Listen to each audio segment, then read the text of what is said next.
this deep desire to live according to the teachings of awakening, to awaken myself, to support others to awaken, to bring peace and joy to myself and others, to learn how to really take care of suffering and share that with others. That's what I'm here to do, and nothing else.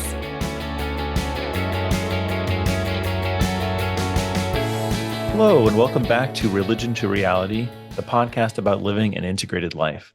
I'm your host, Dave Plisky, and I'm joined by my friend and co-host, Father John Gribowich.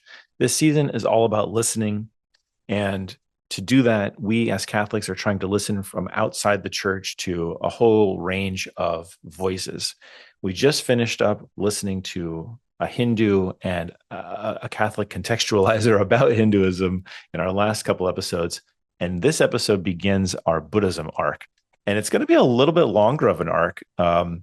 Not because Buddhism is more important or anything like that, but really because we just happen to know more Buddhists, especially Father John. He's got personal relationships with a number of really deep thinkers and feelers and really insightful Buddhists and Buddhism practitioners. So I think we just went for it. And so we're going to begin by listening to Kaira Jewel Lingo, who, as you're going to hear in a minute, spent serious time with Thich Nhat Hanh living in Plum Village. So if you're familiar at all with Buddhism, I know many of us have become more familiar with Buddhism because of figures like Thich Nhat Hanh, who kind of really opened it up to the West, at least textually, and of course through his work, through his life. I hope you find this as rewarding as I did. Let's get into it.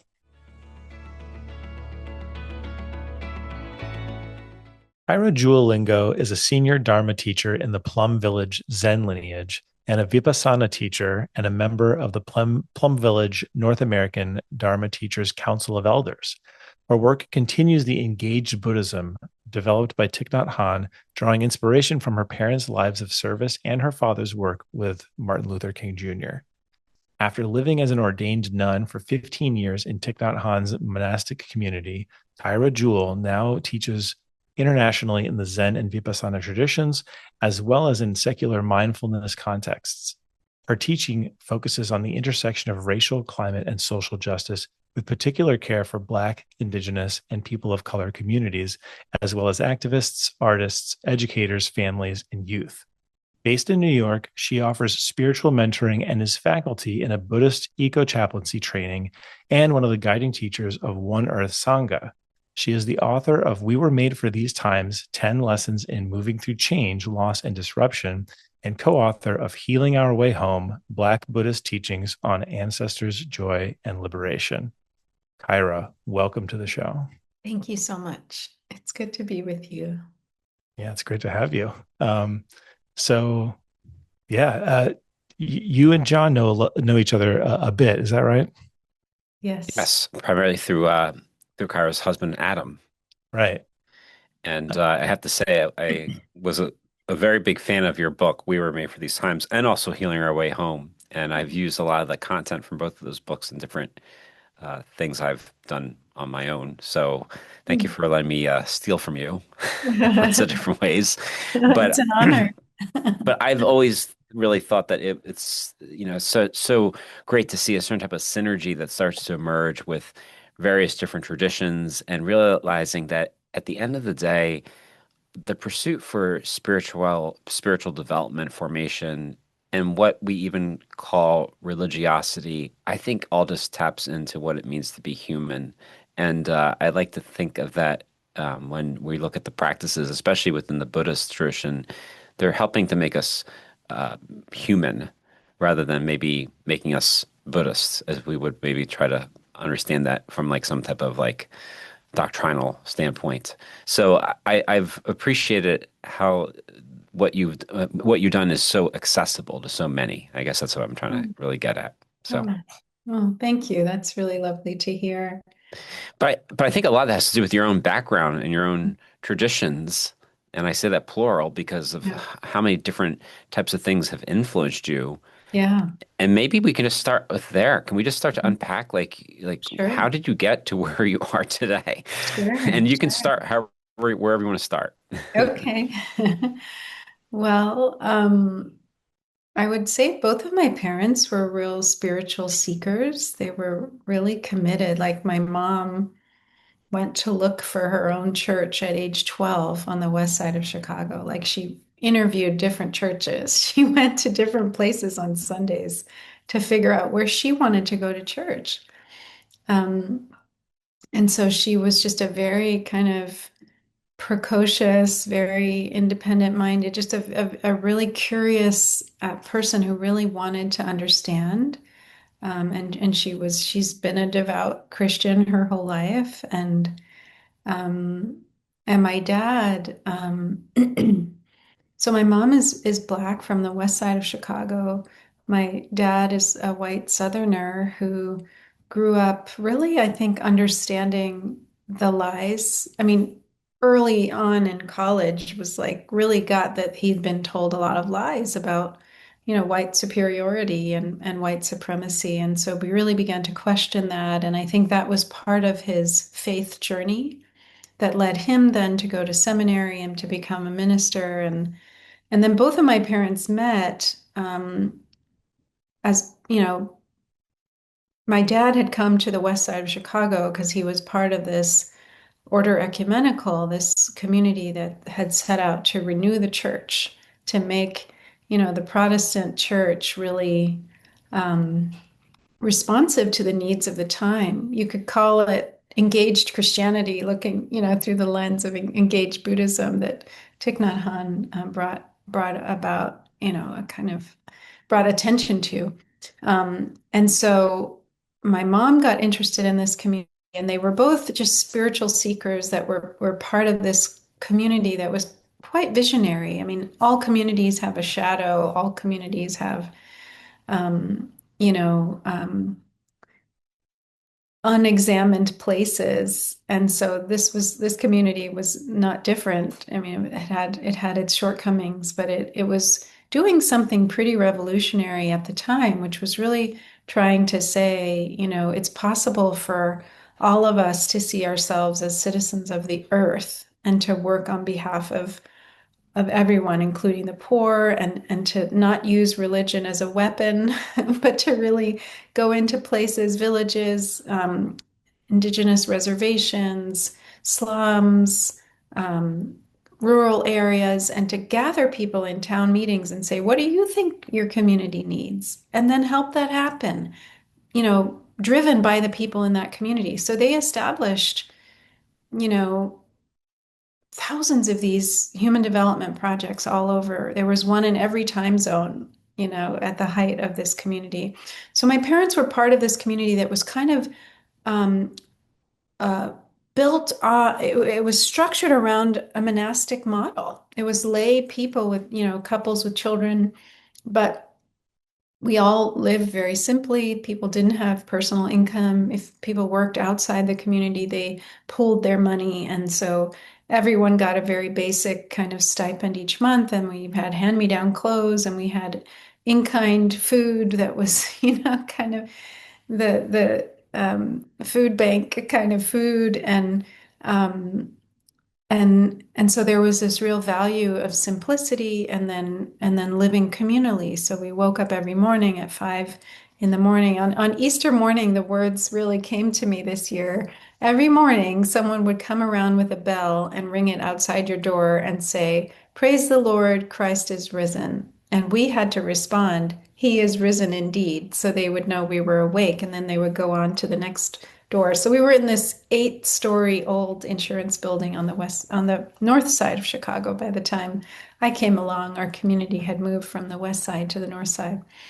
And so it was 300 people living in this building. We had a schedule. We had a morning daily office, is what we called it, in the tradition of the monastic, lineage. And then, we went to school. The adults did their work. Some worked outside, some worked for the community. And one night a week, we had family night. All of our meals were otherwise with the kids. The adults were with the adults, and we were with the kids. So one night a week, we got to eat dinner with our parents. So it was really like you give your life to this community, and your family is part of that, you know. So that's how I grew up until I was 14. I was born into this community, and so I lived, 4 years in Nairobi, Kenya, where there were 500 village development projects in Kenya. It was a very international organization, and had friends from all over the world. And we're still friends with a lot of these people. These are part of our extended family even today. And so I left, that community. The community ended because of financial reasons. It still goes on as a nonprofit, but the residential part ended. And I remember leaving at age 14, 15, whenever, like my first years outside of this community in a high school, coming home from high school and just thinking this can't be all there is to life, like a consumer society of everyone living in their own homes. And I think I really felt the longing for the meaning that I had touched in this community, where every week we would sit down and someone would choose a really good film. I remember we watched really good artistic films that had a message, and sometimes, a lot of times, they were foreign films, and we would watch, and then we would have an hour-long discussion about it, like a group of 20 or 30 people. This was every week. So I was being fed in so many ways, you know, as a curious, teenager and preteen. Like,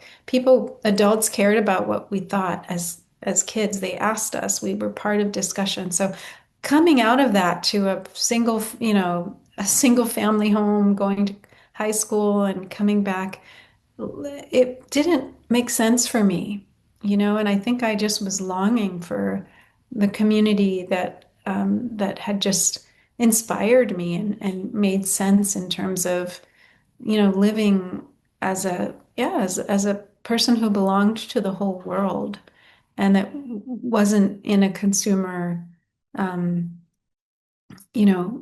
mainstream, make a lot of money, be successful. That just never was what appealed to me. So naturally, as I found myself going to college, I chose the most communal situations, like the house on campus where everyone cooked for ourselves. We didn't have cooks. We cleaned for ourselves. It was the cheapest place to stay because we did everything for ourselves, but we made our decisions by consensus. We grew food. We, composted everything. We had a garden. Anyway, those were the places I was attracted to because they had more of those communal elements that I was used to growing up. And then, there in that one house that I lived in my senior year, I was at Stanford. A friend told me about Plum Village, and um, was planning to go to the summer retreat. This was 1997, and so I knew as I was finishing college, I was like, I've learned a lot here, but I haven't learned how to be happy. I haven't learned a spiritual discipline, which I really knew I needed. So I just thought, after I finish college, I'll travel for a year and look for a teacher, a spiritual teacher, and a community. That's all I knew. I didn't know, I didn't have any particular religion in mind. I was just like, let me just find someone who can guide me in a community. That's what I knew. And so I went to India for 3 months. I, visited different ashrams. And then in the summer, I came to the Plum Village summer retreat. And as soon as I saw Thich Nhat Hanh, I knew this is my teacher. And I was there for the whole month for the summer retreat. And I was very impressed by the community. They were practicing what he taught. Um, and I thought, this is the real deal. So I canceled the rest of my trip around Europe. I was going to travel for 4 more months, and I just stayed in Plum Village. And at the end of that time, I thought, well, if I like this so much, why don't I do this all the time instead of working for a year just to come for a week-long retreat? So then I had the idea to become a nun. And um, 2 years later, I became a nun. So I lived in the community for a year. I went home and worked, and I came back. And then I lived in the community for a year. And then in 1999, I became a nun. And so I lived in that community for 15 years. And I learned a lot about how to be happy. I'm still learning, but I did learn what the tools and the practices that completely shaped my life, and just having Thich Nhat Hanh as my kind of root teacher has just been the biggest gift of my life. And that's really like, I just think I will always be his student. Like for many lifetimes, I'll just be trying to follow his footsteps and live out what he was trying to transmit. And um,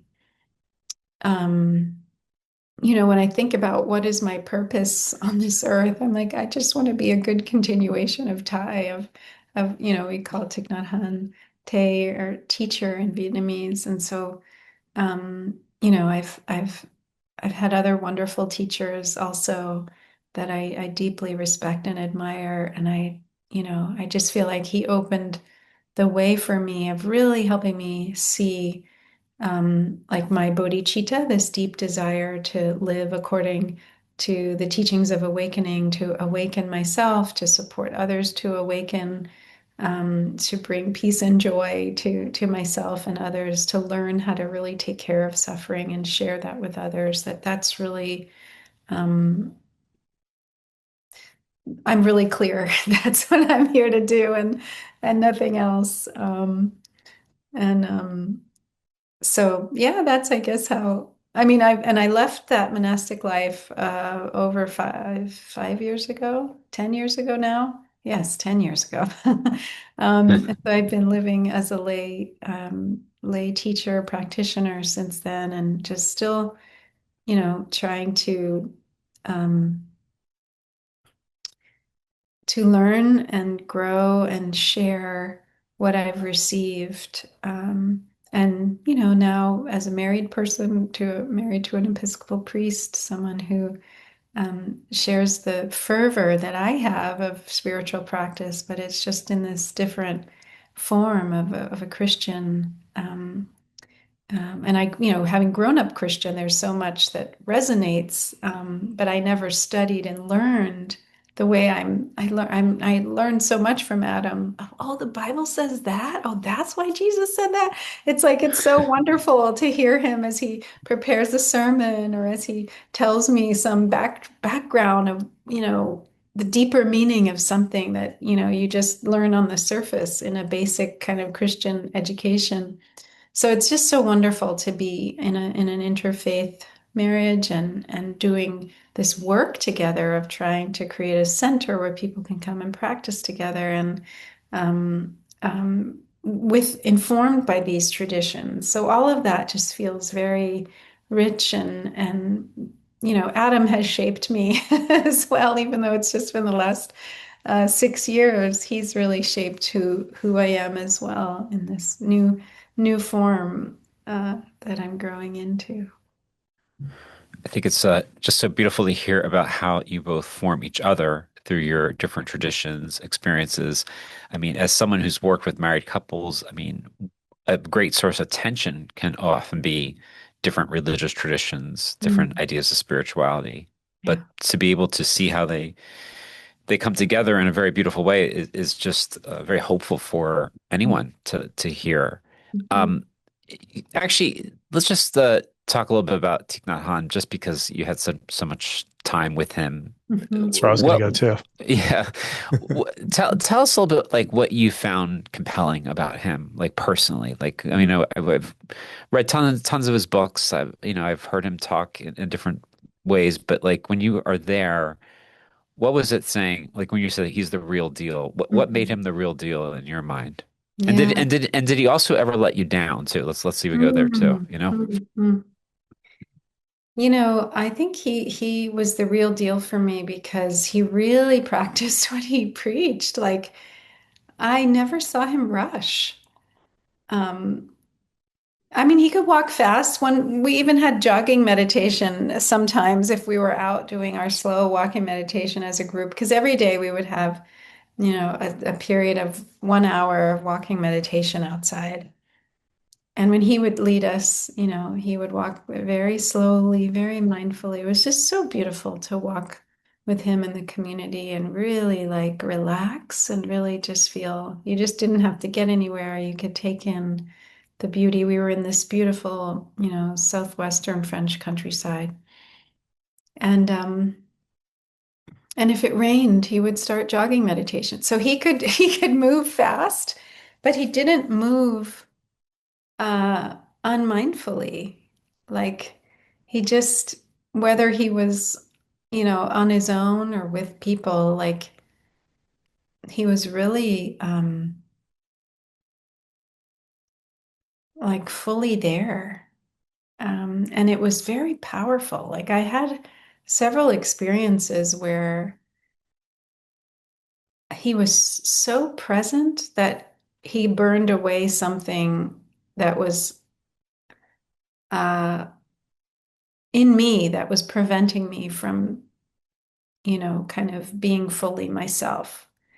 Like that kind of level of presence that it just sort of like sparks something in someone else. But like, I remember I was just working on a book. I edited books that he was putting together, and sometimes he asked me, he was like, "Oh, we're having our 30-year anniversary. Would you put a book together?" So I put a book together and I was editing, and I just remember he came by the office and a bunch of us were in there on computers, and he just sort of, I don't know if he put his hand on my head or what. It was somewhere on my head or my shoulder, but it was just this transmission of like, all of the stress, all of the tension, just like he cared so much about us. And if he saw that we were, stressed or working too hard, he tried to really come and like relieve relieve that sense of pressure. And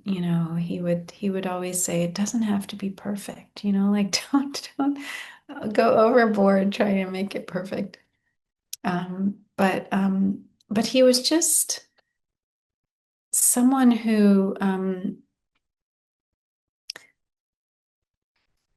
I just was never not inspired by. Like the way he would give teachings always made so much sense to me. I mean, and his just huge capacity, just intellectual, like he spoke all these languages, had studied all of these texts and was a translator of texts and could really make very deep ancient concepts completely relatable and concrete in a modern context. Like he tried to use our slang as young people, he tried to he said you need to read these novels like to understand these cultural things. Like he was an innovator. He was like he wasn't afraid of new things or different things. He wanted us to be people who could understand the depth of the teaching that he had and was transmitting to us, but that we would always be open to learn and to be humble and to be skillful to see how can we apply the teachings, for this group of teens from France who, have smoke a pack a day. And, like how do you teach meditation to kids who are addicted to phones? You have to teach it differently. So he was always doing that. He was, so I mean, for me, it just came down to his love and compassion for people was so vast that he would shapeshift to make it work for whoever he was in front of. So it was so not rigid, and he could sniff out rigidity in us so well. And he would really do a Zen master thing and be like, you got to stop that, like he would mess with things so that we couldn't get comfortable in our own rigidity and in our own comfort zones. He kept switching things up so that to teach us, stay awake, stay awake, stay awake, respond to what's in front of you, not, your ego or your, conditioning. Like these teachings are supposed to be alive and very direct and very, you know, um, present moment. So he was always, messing with us to get us to not fall asleep. And he really valued relationships. That was something else. I think growing up in a community and just being maybe a outgoing kind of person, I'm very relational. And he was very, very, he really emphasized, I mean, you would often guess that in a monastic setting, a lot of people would be introverts because it's a lot, you spend a lot of time, meditating but in our community, there was so much emphasis on um, how we related. And sure, we had, the whole range, many extroverted people, many introverted people, but how do you really care for everyone and keep growing your heart to keep including more and more people? And I really felt that from him. Like I felt like he loved all of us. And there were some people that were very difficult to love, and he would still love them. And you could see that. And you could see how people who had a lot of suffering, who had a lot of difficulty, would transform in his presence, in the presence of the Sangha, that they would begin to understand themselves better. The community would understand themselves better. Like he just didn't take anything at face value, like he just wouldn't judge someone by something they were doing or something they said. He could always go deeper, deeper, like to look. For me, that's what it seemed like. He could just look into the heart of someone and see their goodness and also see their struggles and know how to help them, guide them so that they could go forward on the path and be less caught and be more free.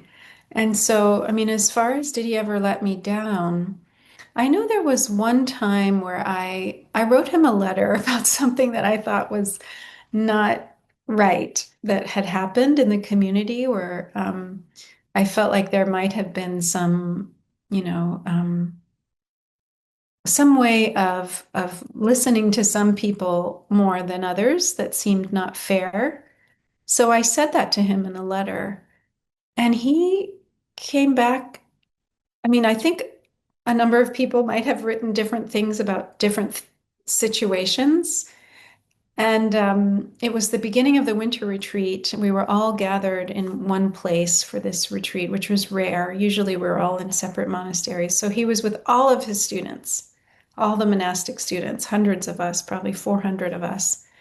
And at the beginning of this monastic retreat, he did something different in the opening ceremony. Usually we bow to him as his disciples and we ask for his guidance for the 3-month retreat. Well, he got up and bowed to us and said, I am sorry for this, this, this, this, and this. And he included one of the things I wrote in my letter, and other people must have written to him too. And he said, I'm sorry, I have made mistakes, and I ask for your guidance and please help me in this 3-month retreat also. And that just blew me away. I was just like, oh my gosh. So he took that in, he listened, he saw maybe there was some little bit of you know something that I saw clearly, and he was very, very humble. And so that's pretty much the only thing that I can think of that I ever brought to his attention, and he very much responded without any pride, without any, I mean, I'm so far behind him on the path, but and not just to me, but to so many other people, he said, I have made mistakes. I'm very sorry. I want to grow, and please help me to grow. It's beautiful. Yeah. That's a beautiful story. Thank you for sharing so much about him. He's true. I mean, I'm in John's boat. I've watched him, I've read him, and he's so inspiring. And like everything you're saying is just like kind of a model human type of thing to be, right? Yeah. Nothing to do with his persuasion or something. Yeah. But I did want to talk about that a little bit. So he comes from the Zen tradition, which is in the Mahayana Buddhist branch. Mhm. And you teach Zen, but you also teach Vipassana, which is coming from the Vipassana. Vipassana. Thank you. Mhm. Mhm. Coming from the Theravada branch. I wondered, how are those different, and how do you hold those differences? Is it obviously you might be teaching them in different ways. I don't know. I'm just curious how you approach, kind Sure. of those things. Yeah. Well, I think the main difference is that in the Vipassana tradition, it's silent retreats. So most of the form of sharing the practice is people come for a week or whatever length of time, and they might meet in groups with a teacher, but the rest of the time is silent. So sitting and walking, meals in silence. So you can, you have a very, there's a lot more instruction on meditation because you're meditating more hours of the day. And it's a very deep dive into your own inner content, really learning, why do I react this way, and why does my mind go here, or where am I shutting down when something painful comes up. You really start to see that over a week, of like hour after hour on the cushion or walking where you're not interacting with someone. And in the Plum Village tradition, it's very interactive. So it's not in silence, although there is plenty of silent time during the day. There's a meditation every morning, every evening, and a walking meditation for an hour every day. And meals are partly in silence. Um, but there's a lot more emphasis on um, being together as a community. So there's a lot more teachings on loving speech and deep listening and beginning anew in times of conflict. And how do you water the wholesome seeds in someone by noticing what they're doing well and really affirming that, and, apologizing when you make mistakes. Like just so many more, like, and then working together, and how do you work, and then meeting and having, how do you come to decisions in a way that includes everyone's insight. And, so you know, it's a different cultural stream. So Thich Nhat Hanh comes from Vietnam, and it's a more of a village culture. So, and it's Plum Village is the kind of heart of the community. And so um, this communal, lots of festivals where we were encouraged to make dances and create songs and write poetry. So that's also very Vietnamese, this very beautiful emphasis on the natural world, and this beautiful long tradition of poetry and singing and dance and making music. And of course, it was a very international community. So then all of that got mixed in where we did, a lot of different kinds of art was encouraged, and Thai was a calligrapher. So anyway, so there was a lot more uh, what we call Sangha building in the Plum Village tradition. And so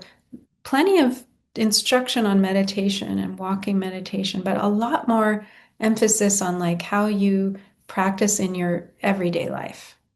And that's very much part of Vipassana as well. But that retreat, you know, um, the retreat experience is quite rarefied and sort of very different from daily life. And I think Plum Village was, the Plum Village tradition, it's also the monastery is very different from daily life, but there's many more practices that are trying to help you bridge how to bring the practice into your daily life. So in a Plum Village center, you'll see gathas up, little poems up everywhere, like 4-line poems with how to bring mindfulness to a certain activity. So when you're brushing your teeth, there's a 4-line poem for how to brush your teeth in an awakened way.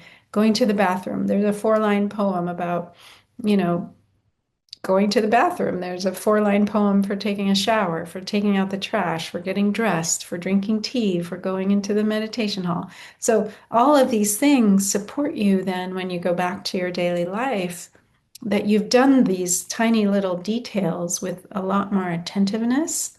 So actually, I think, both Vipassana and Plum Village, the Zen practice, they take you to the same place, just it's a different route.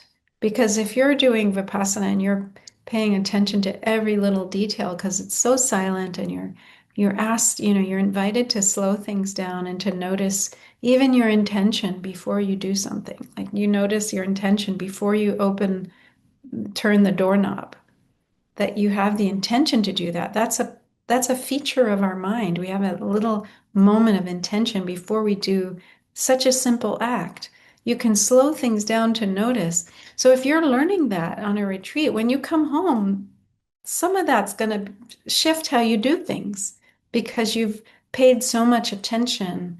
You're going to notice a little more in all the aspects of your daily life. So it's just, for me, they're very complementary. They sit side by side very, very well. I didn't find any conflict in the two ways of practice. Like,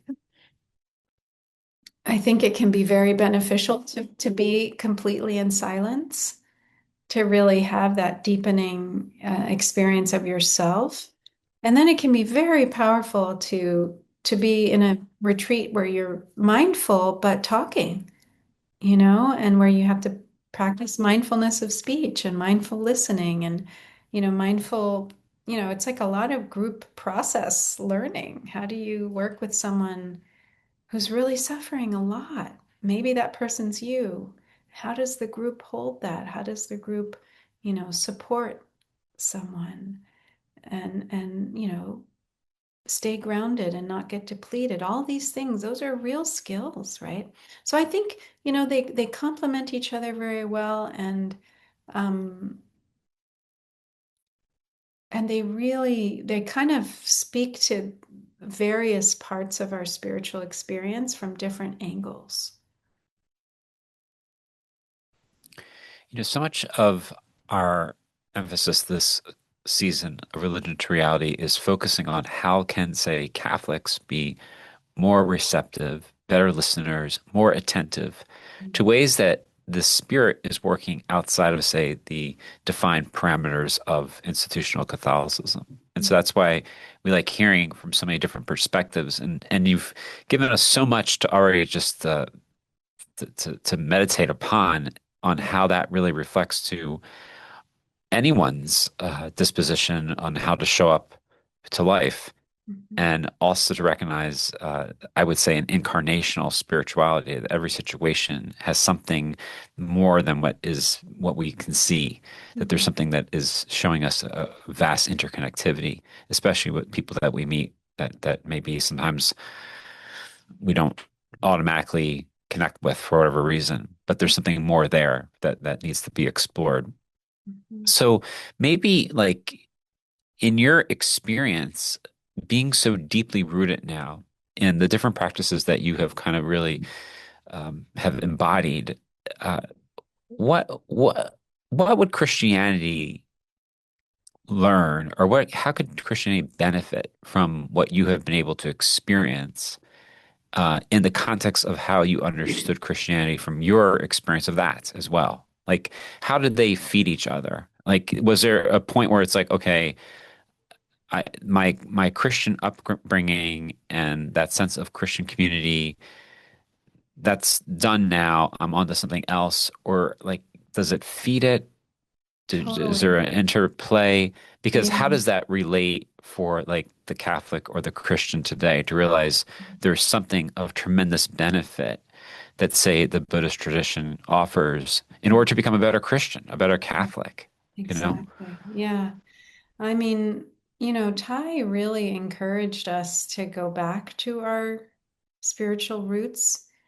And he would often say, like, we don't need more Buddhists. The world doesn't need more Buddhists. Um, he would say, learn mindfulness if you like it, but let it help you be a better Christian, a better Jew, a better Hindu, a better Muslim, a better atheist. Mindfulness can help anybody live more deeply.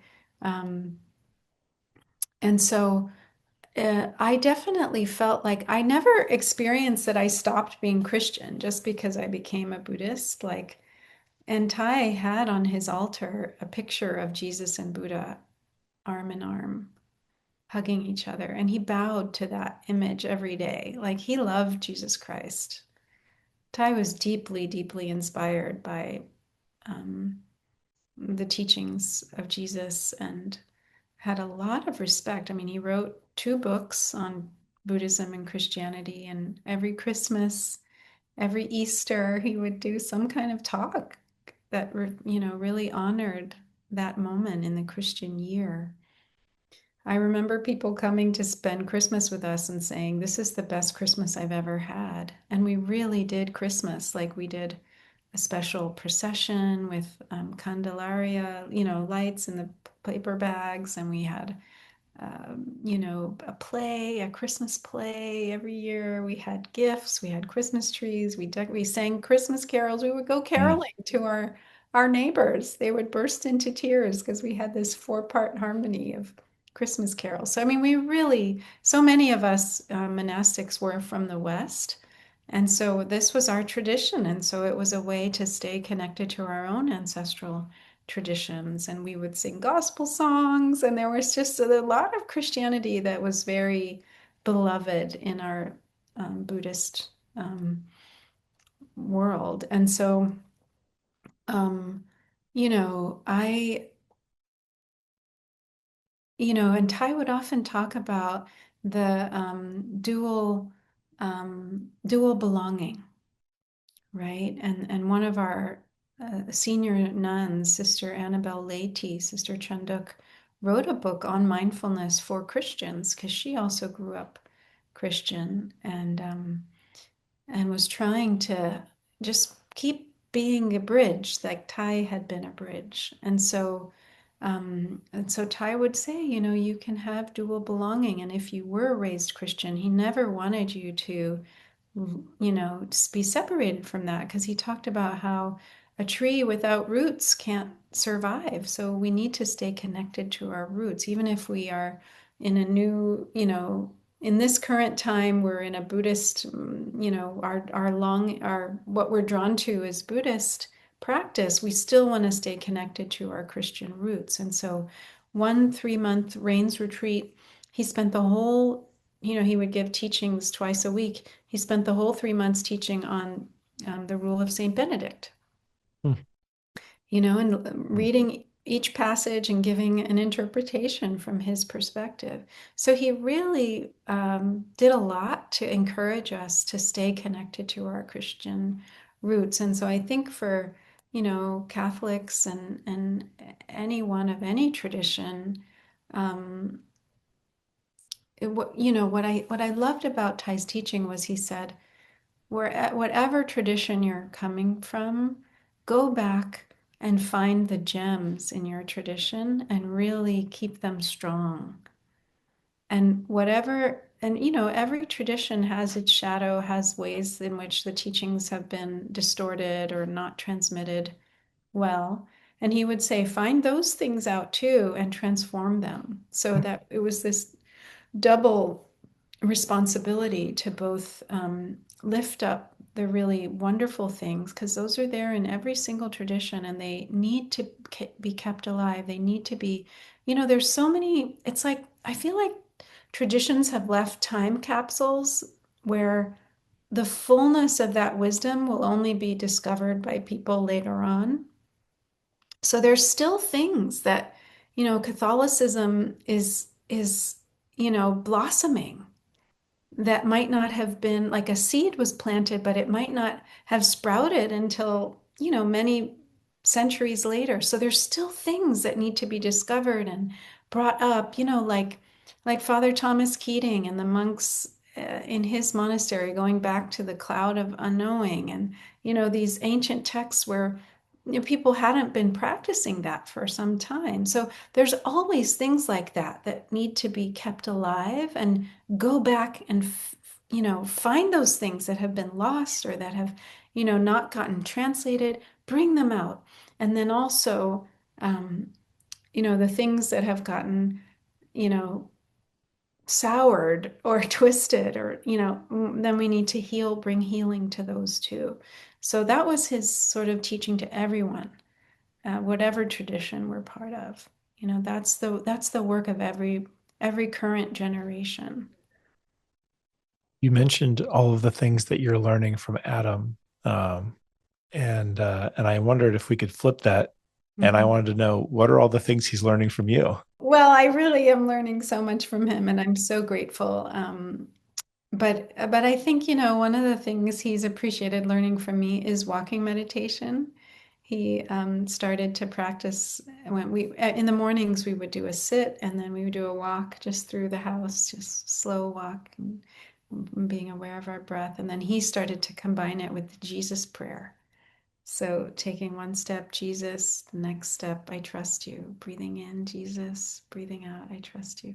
So he brought in his Christian, but the really taking time with each step, that was something that he got from me. And then I also shared with him the practice of beginning anew, which is this practice where anyone who lives together, works together, a couple, a parent, child, siblings, um, you take time at the end of the week to look back and just, or every 2 weeks or however often, to look back and appreciate what the other person has done that really was wonderful.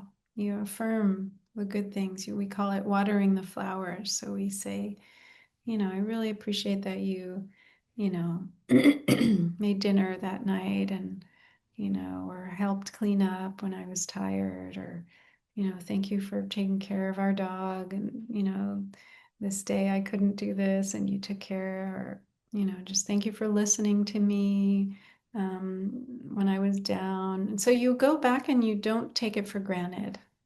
Mm. Right. So that's one step. And then you also express regret if there's anything you've done that you wish you hadn't done or that you see caused suffering. And then you have a chance to just, sometimes in the rush of daily life, we do things and we don't really have a moment to really take responsibility for it or be accountable for it. And so in the beginning anew, we can say, I'm sorry I was, spoke harshly that time. I, was stressed, or sorry, I didn't, see that you needed more support in this moment, and I want to be there for you more in the future. So we take a time to really clear out any pebbles that are getting stuck in our relationship. And then if there's any hurt, we can also say, this thing hurt and I just want to share with you so we can work it out. So that's something we've really done on a regular basis since I shared that practice with Adam, we really notice how much of a difference it makes. Like if we start to argue and we've spent, each of us, because each of us talks for about 15 minutes and then the other person shares. If we've spent that much time sharing our appreciation for each other, an argument is much easier to resolve in the wake of that than if we've been sort of, you know, not nourishing each other in that way. Kyra. But I love the title of your book, We Were Made for These Times. We know that these are very difficult times on so many different levels. Mm. So give us the word of hope. What makes Mm. you confident that we are made for these times? What does that mean? Yeah. Well, this is the only time we have. So we can't be made for any other time because we're not in any other time. And so I think,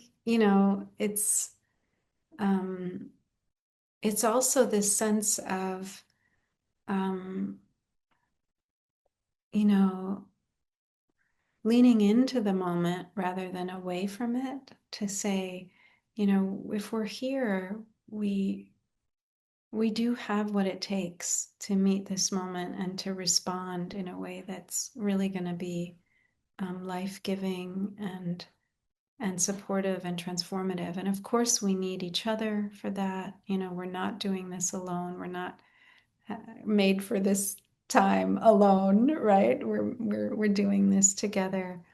But yeah, it's just this kind of one of Ty's calligraphies was, "This is it." Mm. No, this is it. This is all. This is the only moment we have. And if we can take good care of the present moment, we will be okay in the future because the future is made of the present moment.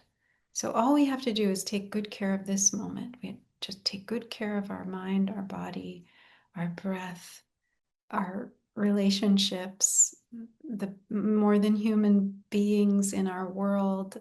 If we can just be present and attentive and learning and open and, you know, increasing our love right in this moment, that's what the future will be. Thank you so much for coming on the show, Kyra. Oh, what a joy to be with both of you. Thank you so much.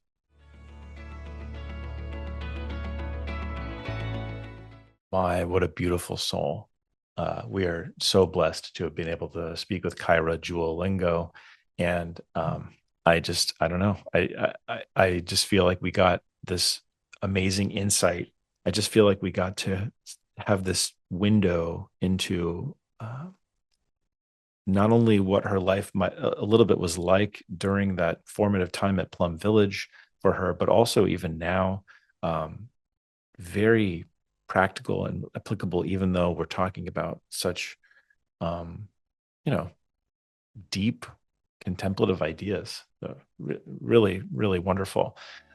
Get ready for a whole lot more of this in our, like I said, more exhaustive arc of Buddhists. Next up, we have Amy Kisei, next episode, who is also a Zen Buddhist and teacher who has just another gentle soul that I can't wait to share with you. So be sure to tune in next time for that. Religion to Reality is not just a podcast, it's also an interfaith monthly gathering. It's free for you to join online. We'd love to have you join us. We meet on the first Wednesday of every month, and you can find out more about that at our Substack, which is the religiontoreality.substack.com. And on the Substack, you can find where you can register for the monthly gathering. Religion to Reality was created and is executive produced by me, Dave Plisky. The show is produced and edited by Nick Stropoli and Connor Donnelly. You can find show notes and other resources at religiontoreality.org. And if you haven't, please subscribe wherever you listen to podcasts.